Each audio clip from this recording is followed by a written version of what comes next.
Today we will discuss a topic that I have mentioned many times in my lectures in passing, but today we're going to shed a little bit of extra light, and it is especially relevant given the circumstances right now in Gaza and in Palestine, and that is our history as a Muslim ummah, our relationship with the Jewish people for the last 2,000 years before the creation of Israel, for the last 15 centuries.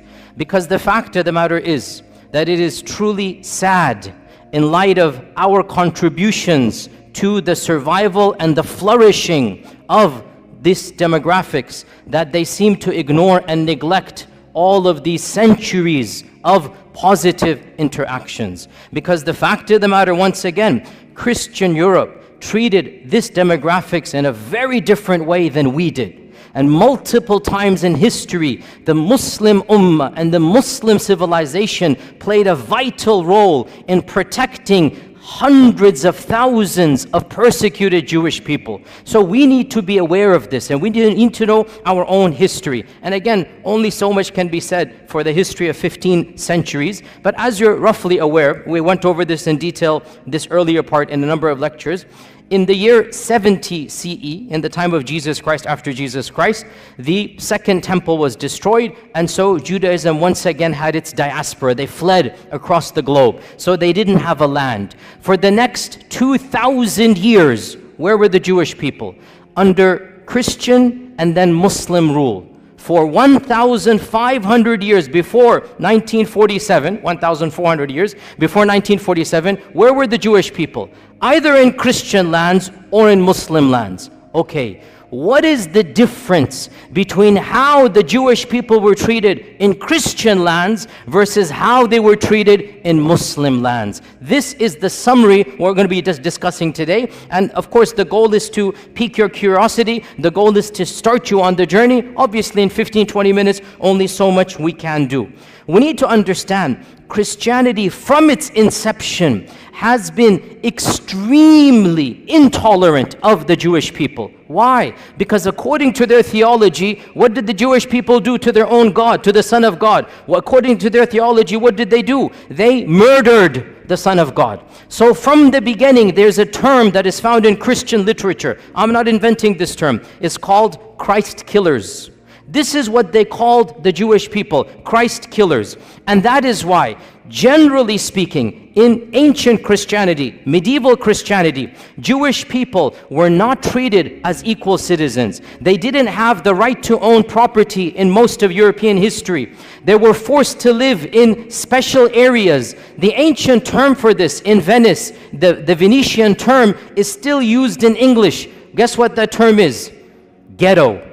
That term, ghetto, where does it come from? Now we use ghetto to mean what? A very poor, very impoverished part of the city. Well, it was called ghetto for the first time in Venice in the 1200s from a Venetian term to mean low class. It's literally a term that was used for Jewish people. The term ghetto in English comes from them having to live in a separate place of the city.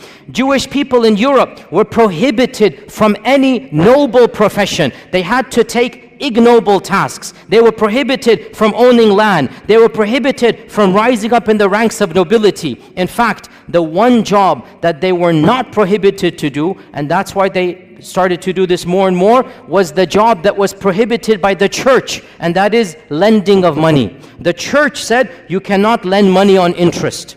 And Christians, if they do so, they're going to go to hell, they're going to be damned. This is Christian law, by the way.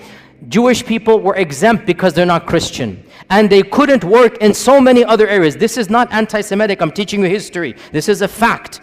Jewish people then took on, by and large, in Europe, the profession of money lending, charging interest. Because they weren't allowed any other job. They weren't allowed careers, and this was prohibited by the church. You'd be damned. So what did they do? They became the proto-bankers, the first bankers. And so what's going to happen, slowly but surely, their wealth did increase. This is not anti-Semitic. It's the fact of the matter is that they were involved in this profession, and that is why rich dynasties from this group did begin to rise in the 15th, 16th, 17th centuries. But that's because they were the ones lending money. Eventually, eventually the church had to buckle under pressure and change their law and say it is now allowed for Christians to do. Otherwise, Christians forbade Christians from lending money with interest. It was haram for them. The church would excommunicate you. That's why this group began to do this. In the 11th century, when the Crusades was announced, in 1095, 1096, the first Crusaders, they left England, they left Italy, they left France,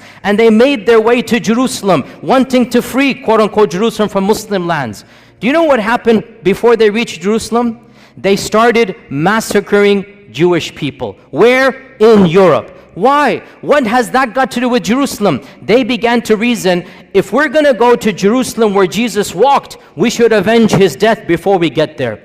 And so, thousands, this is the first time where pogroms happened against Jewish people. Entire cities in Europe, entire cities in Germany, this is in 1096, 1097, entire cities were decimated from their Jewish populations. It is really pathetic what the Christians did. The women and children ran to the synagogues begging for freedom, and they burnt the synagogue with babies in it. They burnt it. Who? The Christians. Why? Because these are Christ killers. I say this because you need to know, where is this anger, where is this anti-Semitic coming from? It's coming from Europe. We Muslims had nothing to do with any of this hatred. And you need to know the irony of how we can be accused when in reality this notion of anti-Semitism comes straight from Europe.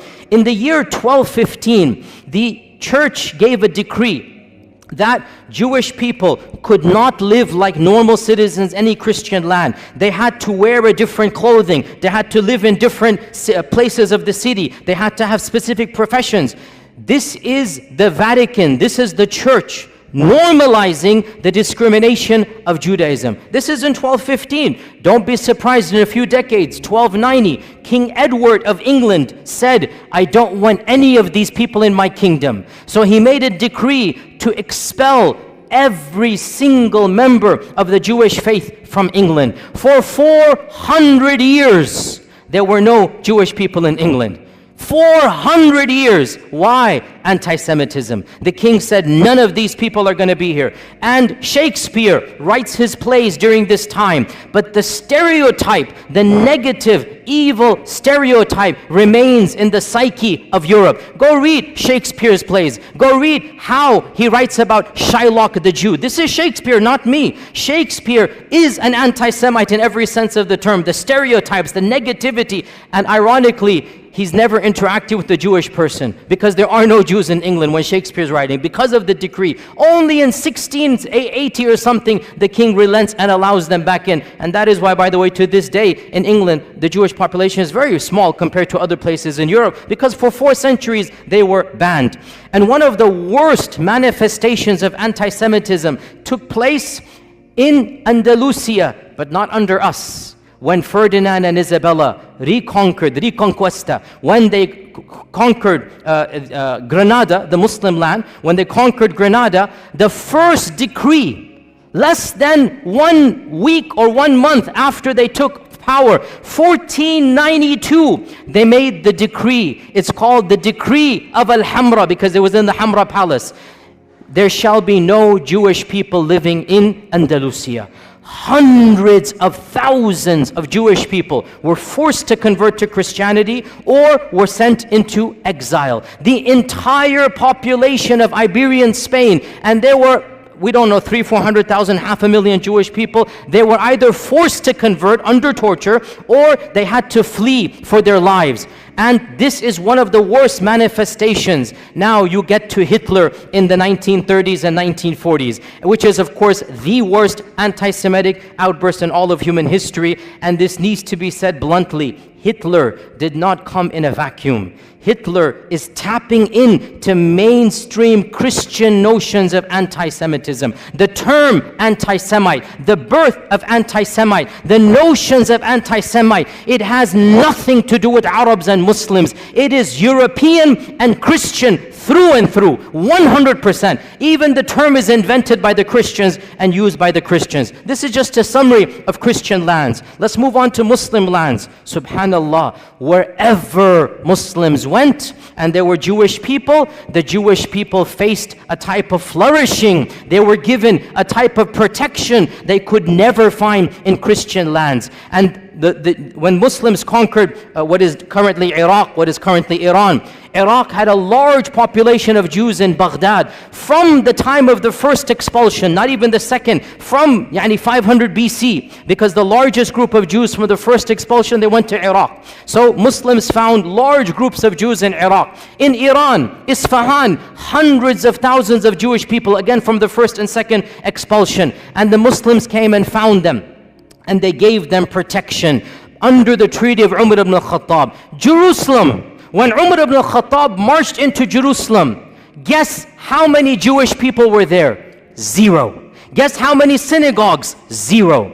Jews were not allowed to worship in Jerusalem under the Christians. Guess who gave them the freedom to build the first synagogue after the collapse of the temple? It was none other than Umar ibn al-Khattab radiyallahu anh. Umar ibn al-Khattab, acting upon Islamic commandments, acting upon prophetic guidelines. Jews and Christians are Ahli Kitab. They have the right to live freely. They have the right to worship. They have the right to build their synagogues and whatnot. Now, modern, liberals come along and they say, oh, the conditions of Umar al-Khattab are second-class citizenship. I'm not going to claim that Umar radiallahu anhu's condition is the same as secular America. It's not.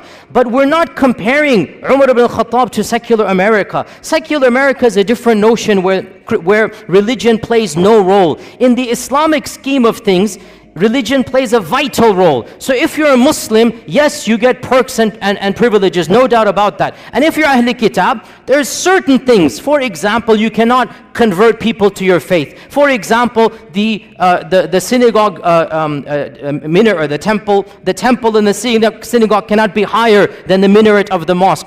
I agree, these are conditions, but we're not comparing Umar ibn al-Khattab to modern liberalism. We're comparing Umar ibn al-Khattab to the rest of the world. The fact of the matter, never once in all of Islamic history was there a policy to kill all Jews. Was there a policy to persecute all Jews? Was there a policy to expel all Jews? So Umar ibn al-Khattab radiyallahu anh allowed the Jewish people to come back into Jerusalem. This is the first time they could come back and build the first synagogue under the Khulafa al-Rashidun. And the rest, as they say, is history. That in Baghdad, when the Abbasids made their Baytul Hikmah, the famous house of wisdom, they hired the most competent translators regardless of their background. And because Muslim people weren't studying ancient Greek and whatnot, some of the best translators were from a Jewish background, because they're the ones studying ancient Greek, ancient Latin. And so Baytul Hikmah hired the top Jewish minds to be in charge of the House of Wisdom.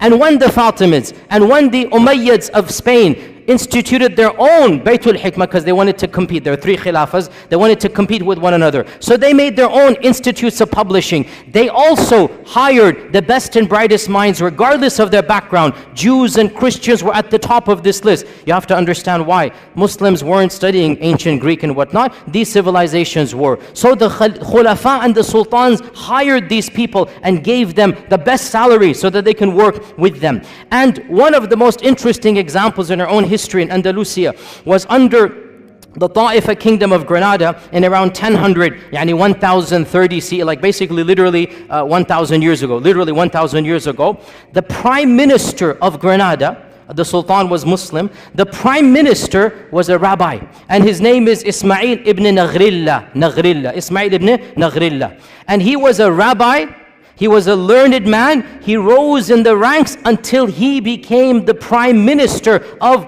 Qurtuba. This is a Jewish person, and the people loved and respected him. The Muslim population loved and respected him. The books of history mention that when the Reconquista began, because Reconquista took 500 years, right? When it first began, Ibn Naghrillah, this Jewish vizier, was leading the Muslim army in jihad to defend Qurtuba against the Crusaders. Can you believe this? And because in those times everybody dressed up in a particular garb, they wore Quranic, talismans for the time. Ibn Naghrillah, it is said, wore the Quranic coat of armor, verses of the Quran, and he's leading the Muslims in actual jihad against the Christians who are invading against Qurtuba, and he defends and he wins and he protects Qurtuba. So this is the reality of Jewish life under the rule. Now, some people point out that 20 years later, a mini massacre occurs. And this, you have to be careful, sisters and brothers. When you read these types of things, do your research. Do your research. It is true, a mini massacre occurred against the Jews of Qurtuba. But why? I'll tell you why. You won't find this too often, because people just want to say, oh, the Muslims rebelled and they massacred hundreds of Jewish people in Qurtuba. It's true, but I'll tell you the story. This guy, Ibn Naghrillah, he died and he was buried with honors. His son, 21 years old, was given the next viziership as an honor, that your father was the vizier, you become the vizier. His son is Yusuf ibn Naghrillah. Yusuf turned out to be a traitor. And the first thing he does, he writes a letter to the next kingdom. If you invade on such and such a date, I'll make sure you win over the kingdom, I'll distract the army and whatnot, but there's one condition, you must make me the ruler, and I'll pay taxes to you. Okay? So this guy, Yusuf, he attempted a coup d'etat. And he got his people to support him. And obviously his people were of a Jewish background. The letter was uncovered. The Muslims went wild. Mobs attacked the palace and literally shredded Ibn Naghrillah, Yusuf, the son of the famous one. They literally shredded him and tortured him to death. And then they turned on his core, killed them, and then it is true, sad, the mobs turned on the Jewish quarter because they thought this was a Jewish revolt against the city, and innocent people lost their lives. But the point is, no sultan gave the command, no government instituted this, and the reason why it happened was not because they were Jewish. It's because the notion came that the entire community is treacherous to us. That's why this happened. Then things went back to normal and Jewish communities began to flourish. Within 150 years, the greatest Jewish mind in all of Jewish history was born and raised and studied in Qurtuba. Who is this person? Who can tell me? Musa ibn Maymun. Rambam is what the Jewish people call him. The holy rabbi, Rambam. Memorize this name. That's a title, honorific title. Musa ibn Maymun, Moses Maimonides. In the entire history of Judaism, there is no theologian that is more respected and venerated than Rambam. Rambam, Moses Maimonides, born and raised in Qurtuba, traveled the Muslim world, died and is buried in Egypt, in Cairo. He spoke fluent Arabic. He went through the madrasa systems. In those days, if you wanted to study, you went to the madrasa, right? And the madrasa is religious. So you study the sciences along with Quran and tafsir and hadith and fiqh. So Musa ibn Maymun, as a Jewish student, was not just given the freedom, he excelled in his studies. And his biographers mentioned this. I'm not making this up. Read his modern day biography. He lived like a Muslim, prayed like a Muslim, recited Quran like a Muslim. Nobody forced him. It was free. Andalusia, you could be who you are. But he was in such awe of Islam that some people say he secretly converted for a few years. Allahu A'lam. But he lived like a Muslim in the dorms. And there was no pressure because in Andalusia, there was a type of religious freedom that was not found anywhere in Europe. You could be a Christian, you could be a Jew, you could be a Zoroastrian, you could be a Muslim, and everybody lived freely in Andalusia. But Rambam decided to act like and memorize the Quran like a Muslim. Eventually, he goes back to his rabbi, profession, and he begins writing. Now, this deserves an entire lecture. I don't have time to get into there, but it is one of my areas that I love to read about because intellectual history is my area. Moses Maimonides, listen, I'll just summarize it. He took Islamic concepts and he Judaicized them. Mainstream Judaism is influenced by Moses Maimonides, and Moses Maimonides is influenced by Islamic thought. Now this is not a conspiracy. Again, look this up. In fact, there's an entire entry in the Stanford Encyclopedia. I just saw this today to make sure that I can reference to you. The Stanford Encyclopedia Online, which is one of the most largest online encyclopedias. The Stanford Encyclopedia of Intellectual Thought has an entire article, The Islamic Influences on Moses Maimonides. And of them, his proofs for the existence of God, his concept of God is coming straight out of Al-Farabi Al-Kindi. His notion of prophethood and what is prophethood. His notion of even theology. Pause here, footnote. Sounds strange, I know. But Judaism, by and large, did not concentrate, did not care about belief. Judaism cared about what? What? Law.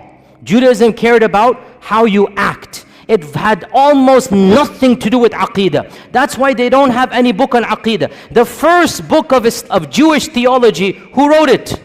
Rambam. The first book. And you read this book, and you are reading Al-Farabi, Al-Kindi. You are reading Islamic Mu'tazili thought. His conception of God, of the attributes, of Qadar, his conception of prophethood, it is coming straight out of his madrasa training. And this is now mainstream Jewish belief. I'm not making this up. This is well known. Mainstream Jewish theology is coming straight out of Andalusian madrasa. He just changed it, made it a little bit. And he wrote a creed. To this day, the righteous or the observant Jewish people, the first thing they do when they wake up, they read Moses Maimonides' one-page creed. And it begins, Ana mu'minu, I believe in, just like Aqidah Tahawiyah, just like other Aqidas, it literally begins, I believe in, and there's 13 points. I believe in God, there is one, la sharika la type of stuff, literally coming out of Islamic thought. He has no partner, cannot be described in this and that, literally goes through, and it goes all the way, and I believe in resurrection, I believe in the Messiah that's going to come, one of the 13 points, I believe in the Messiah.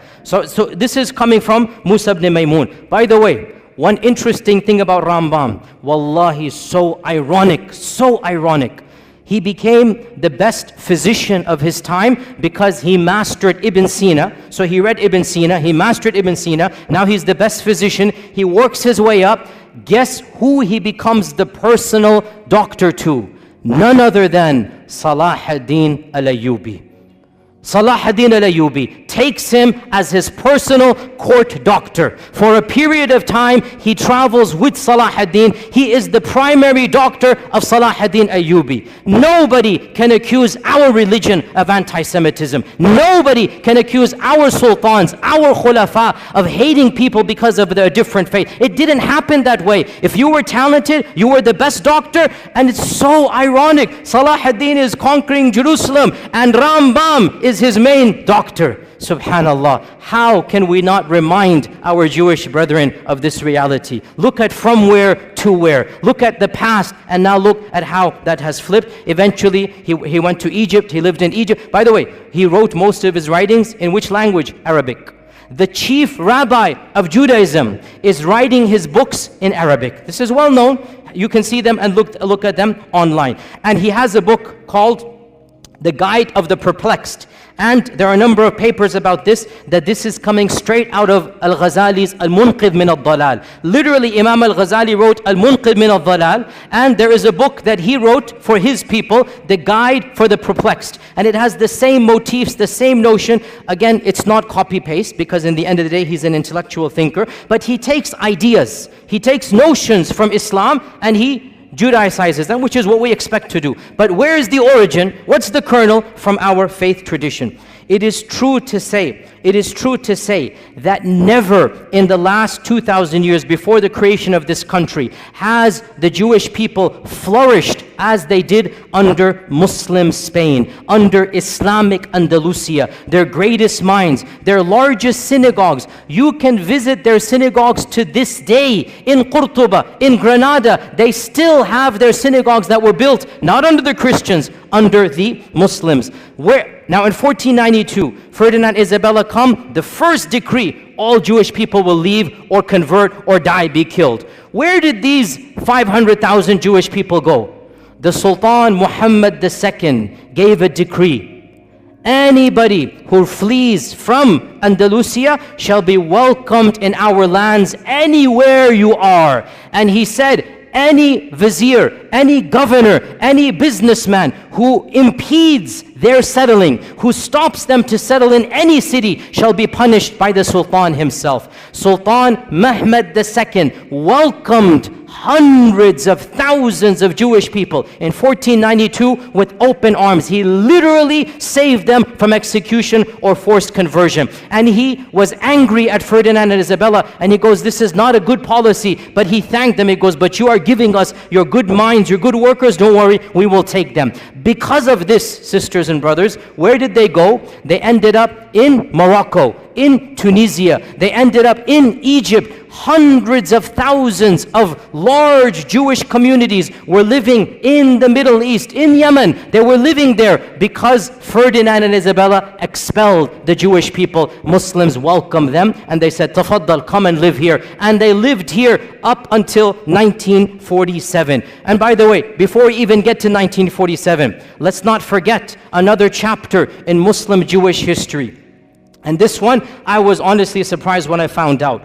Under Nazi rule, when you're all aware what Hitler did, he made a policy, all the people of that background shall be exterminated. The most inhumane, barbaric policy in the entire history against the Jewish people was Hitler. He literally exterminated them by, gas chambers and whatnot. Guess who intervened where possible? In multiple countries, Muslims, sometimes at risk to their own lives, stood up and protected Jewish people. And wallahi, brothers and sisters, I say to you honestly, I have visited Auschwitz and Dachau. I have studied this chapter in history. Wallahi, I swear to you, if I were alive at that point in time, I would hope to Allah that I have the courage and bravery to stand up against the tyranny of Hitler and to protect innocent women and children. The way they were brutalized, the way they were rounded up and just killed for no reason. Innocent babies, we saw thousands of toys and thousands of shoes of children literally just piled up there, killed for no reason. I would hope I would have that courage as well. And I was so happy to hear so many people stood up. The Sultan of Morocco, interestingly, Morocco was under the French rule, and so technically it was not independent. Yet when the French said, give us your Jewish people, Sultan Muhammad V said, no way. These people are our brethren. They have lived with us for centuries. They shall not be handed over. So Sultan Muhammad refused to obey the Nazi policies under the French rule of the Nazis. Tunisia as well refused. The Ottomans refused. In Bosnia, the Muslims refused. And perhaps the most brave act of courage, because it wasn't a government, it was brave, in France, the Muslims who were under the Nazi occupation. So the Nazis, if you remember your history, they invaded France and they took it over. So you have Nazi rule in France for a few years. You literally had Nazis ruling France before the liberation in 1947. So Nazis are in control. Muslims were allowed to live as second-class citizens.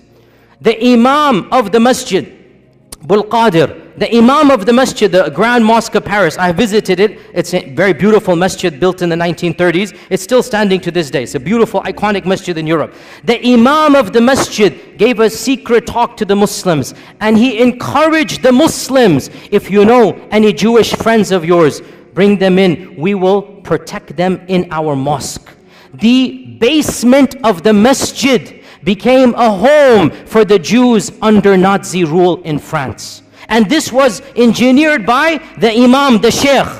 And some people didn't have space. He forged Islamic documents and told them to dress like Muslims. And it is said he saved over 1,000 people by this policy. 1,000 Jewish people in France were saved by the Muslim community, who literally banded together. They didn't tell any secrets. There were families in the basement of the masjid, and those that didn't have space, the Imam personally forged IDs that these are Muslims. Because in the end of the day, what do the Nazis know? They look different, they talk different, they dress different. Khalas, they pretend to be Muslims. This is what you call Islamic rule. This is what is akhlaq of the Muslim. When this tyrant comes, you're not going to allow him to do this. You will protect them. And so it is truly sad that all of this history has been completely forgotten. What happened? Obviously you're aware, in 1947, it is estimated there were around less than 1 million Jewish people living in Arab and Muslim lands. Less than 1 million, maybe 900,000. That's a huge number, by the way, especially after World War II. After World War II, you had more Jewish people across the Middle East and Arab lands than anywhere in Europe, right? So almost 1 million living in Yemen, in Cairo, in Iran, in Morocco. These are all people of Jewish background. What happens in 1947? The country of Israel is formed, and they make a call, a plea, that if you come here, you will be given perks and land. If you come here, you will be given a better economic status. And so majority of them migrated. Why did they migrate? Put yourself in their shoes. It's their land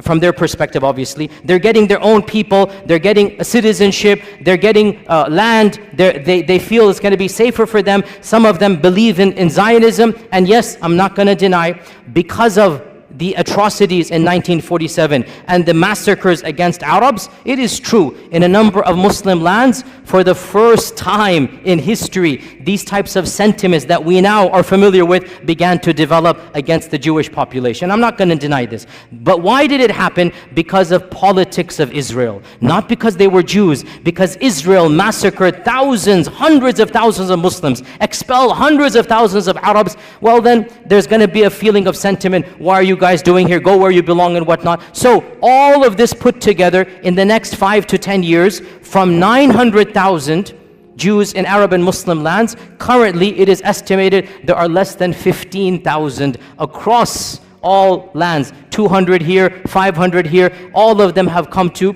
Israel. But one final point, and with this we conclude. Subhanallah, this is something you need to know, O Muslims.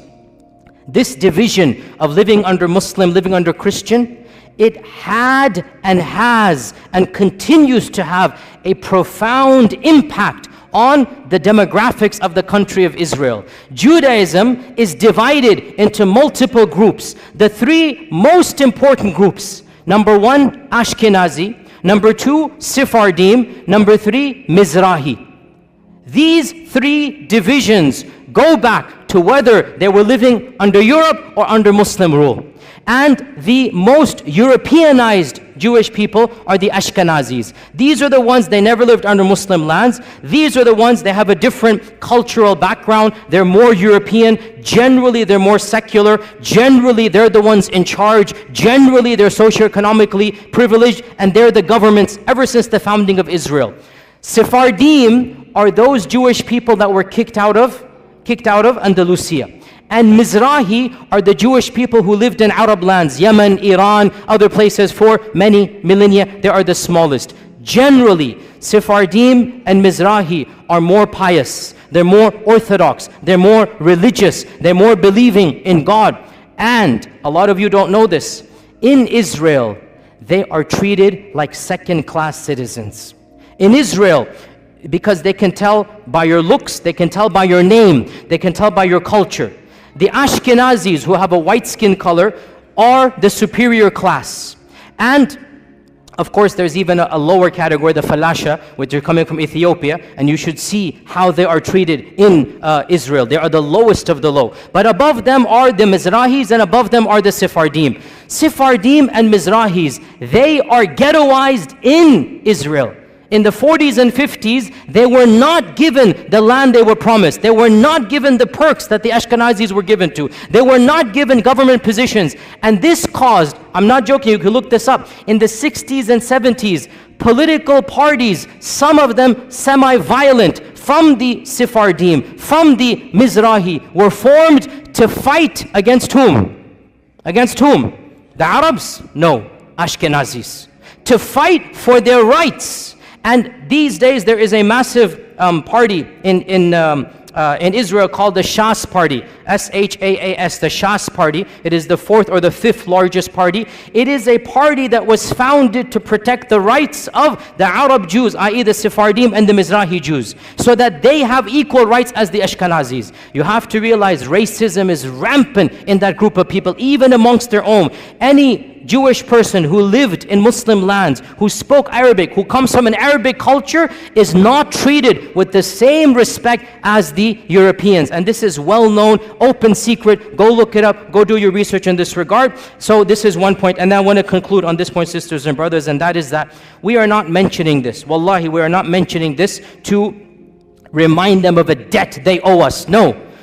We did this because Allah told us to do it, not because of them. We did this because our Prophet ﷺ taught us this is how we treat minorities. We would do it all over again. But we just want to show the world this is Islamic law. This is Islamic Sharia. The freedoms that they had, the intellectual, curiosities, the books that they produced, they couldn't produce a fraction of them in Europe in medieval times. And that is what we give to the world. It is truly sad. And we don't say this as a debt or a favor. We're just pointing out the facts. It is truly sad that the same descendants of those whom we saved, those who were given refuge with us, they have flipped the script and they are doing what Hitler did to them, they are doing to the very people who protected them. And we just say this as a historical fact and record. Otherwise, we complain to Allah and Allah alone. These are facts we should all know, and we are proud as Muslims of our history, and we're proud of our Sharia, and there's nothing to be ashamed of. Alhamdulillah, thumma alhamdulillah. And inshallah we'll continue in the same vein. Jazakumullah khair. Assalamu alaikum wa rahmatullahi wa barakatuh.